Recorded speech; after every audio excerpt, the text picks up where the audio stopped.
ఆయనకి ఆయన అలా వెళ్ళిపోగానే ఈవిడ ఇక్కడ మొదలెట్టిందమ్మ ఏంటమ్మా పూజ ఆ?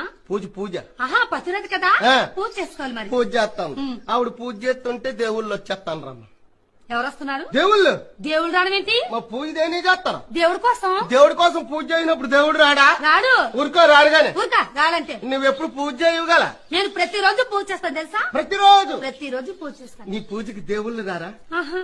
ఒక దేవుడు అని రాడా ఒక్క దేవుడు రాడు మరి ఎందుకమ్మ నీ పూజ అనవసరం పూజ ఖర్చులు దండు లేదండుగా మా ఊర్లో పతివ్రత అలాగేటి ఎలాగా పూజ మీద పూజ పూజ మీద పూజ పూజ మీద పూజ చేస్తుంటే దేవుడు వెనకాల దేవుడు దేవుడు వెనకాల దేవుడు దేవుడు వెనకాల దేవుడు వచ్చేస్తాను ఆహా. ఈ వచ్చి దేవుళ్ళు ఆ. ఈ ద్వారం వంట రావడం ఆ. ఇక్కడ పూజ చూసుకోవడం దక్షిణ సమర్పించడం మరలా ఈ ద్వారం వంట పోవడమే అది కాదు ఆ. ఈ ద్వారం వెంబడి వచ్చిన వాళ్ళు ఆ. మళ్ళీ ఇలాగే కదా వెళ్ళాలి అమ్మో దేవుడు దేవుడు గుద్దుకొని ట్రాఫిక్ జామ్ అయిపోతాయి అలాగా ఒక దేవుడి సంగతి ఇంకో దేవుడికి తెలియకూడదు అది సంగతి ఆ. బాగుంది ఆవిడ పూజ మీద పూజ